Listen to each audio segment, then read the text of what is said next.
வணக்கம் சார். வணக்கம் வணக்கம். உங்க பேரு எங்கேருந்து வரீங்க சார்? என் பேர் கருப்சாமிங்க. Okay sir. ஊர் ராயர்பாளையத்துக்கு வர்றேங்க.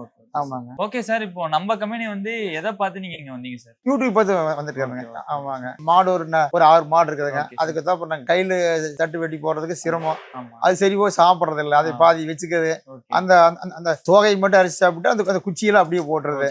அப்ப அந்த குச்சி வெட்டுறதுக்காக தான் சரி ஷார்ட் கட்டர் பார்த்து வாங்கணும்னா அந்த குச்சி வேஸ்ட் ஆகாதுல்ல, அந்த தண்டுகள்லாம் வேஸ்ட் ஆகாதுல்ல, அதுக்கு தான் இது வந்து பார்த்து யூடியூப்ல பார்த்துட்டு நாங்க இதை வந்து சரி வாங்கிட்டு போகலாம் அப்படின்னு வந்திருக்கிறோம்.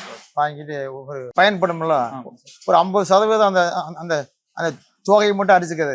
அப்புறம் மீதி ஒரு 20% வேஸ்ட் ஆகுது.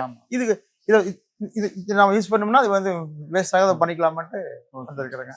Okay sir. இப்போ வந்துட்டு நீங்க கால் பண்ணி நம்ம சேல்ஸ் டீம் கேட்டிருப்பீங்க. அவங்க நீங்க அங்க இருந்து வந்து இப்போ வாங்குற வரைக்கும் உங்களுக்கு எப்படி? இல்ல பரவாயில்ல. நான் வந்து ஒரு 10 நாளா கூப்பிட்டு இருந்தாங்க. அப்புறம் நமக்கு டைம் கிடைக்கல. அப்ப டைம் கிடைச்சோன்னு வந்தேன். அங்கிருந்து வந்தோன்னா பரவாயில்ல, எல்லாம் கூட்டிட்டு போய் எல்லாம் காமிச்சிட்டு தெளிவா இந்த இது இத்தனை ஹெச்பி எவ்வளவு இத்தனை ஹெச்பி எவ்வளவுன்னு தெளிவா சொன்னாங்க. பரவாயில்லைங்க. எனக்கு மனசுக்கு பிடிச்சிச்சு. நான் எடுக்கணும் முயற்சி எடுத்துட்டு வேற ஒன்றும் பிரச்சனை இல்லைங்க. இல்லை எல்லாம் வாடகை கஸ்டமர் எல்லாம் பரவாயில்ல, எல்லாம் நல்ல முறையா ஒரு மேல மரியாதை கொடுத்து எல்லாம் தெளிவா பண்ணி விட்டுறாங்க. எந்த இதுவும் இல்லை, தெளிவா இருக்காது.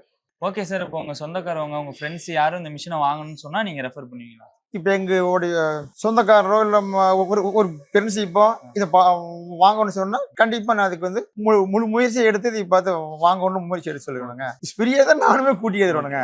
சரி. Okay sir. இப்போ இவ்வளவு நேரம் எங்களுக்காக டைம் ஒதுக்கி பேசி கொடுத்ததுக்கு ரொம்ப நன்றி சார். நன்றி.